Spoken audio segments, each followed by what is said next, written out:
ஓம் சாய்ராம், ஜெய் சாய்ராம். என் அன்பு குழந்தைவே, இறைசக்தி நம்மை துக்கப்படுத்தி பார்ப்பதற்காக உருவாக்கவில்லை.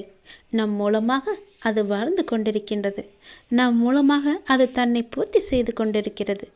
நம் மூலமாக அதன் முழுமையை வெளிப்படுத்தி கொண்டிருக்கிறது. நன்றாக புரிந்து கொள்ளுங்கள். சில நேரத்தில் நான் பார்ப்பதும் உண்டு. சிலர் தங்கள் நினைத்ததை தங்கள் குழந்தைகளின் மூலமாக பூர்த்தி செய்து விடுவார்கள். சில பேருடைய குழந்தைகளும் அவர்களை பூர்த்தி செய்வார்கள். நாம் பிரபஞ்சத்தின் குழந்தைகள். பிரபஞ்சம் ஆனந்தத்தின் வெளிப்பாடு. எல்லாமே ஆனந்தமாகத்தான் இருக்க முடியும்.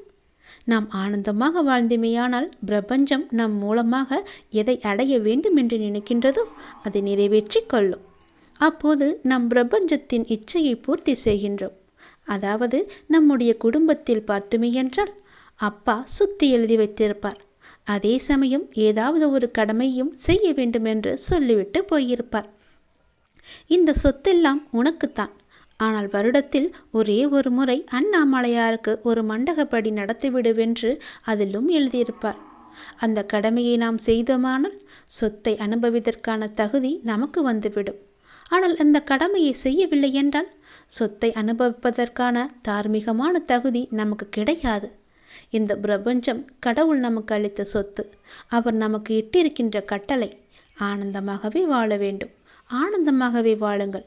ஆனந்தமாக வாழுங்கள் என்ற அவருடைய விருப்பத்தை, ஜீவன் முக்தர்களாக வாழுங்கள் என்று அவர் கொடுத்த பொறுப்பை நாம் வாழ்வோமையானால், செய்தோமையானால் இந்த பிரபஞ்சத்தை அனுபவிப்பதற்கான சுதந்திரம், தார்மீகமான உரிமை நமக்கு உண்டு.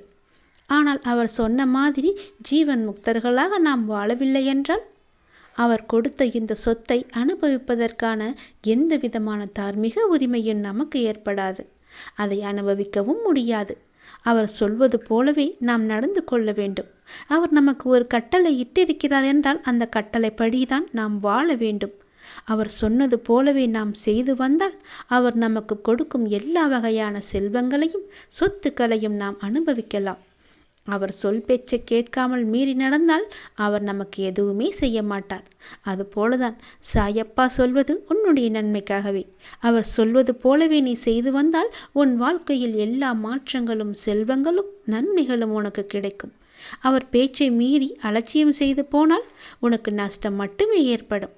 அதனால் அவர் பேச்சை கேட்டு அவர் சொல்வது எதுவோ அது போல நடந்து அவர் தரும் நன்மைகளை நாம் பலவற்றை ஆனந்தமாக அனுபவிக்க அவர் சொல்படி நாம் நடக்க வேண்டும். நல்லது நடக்கும்.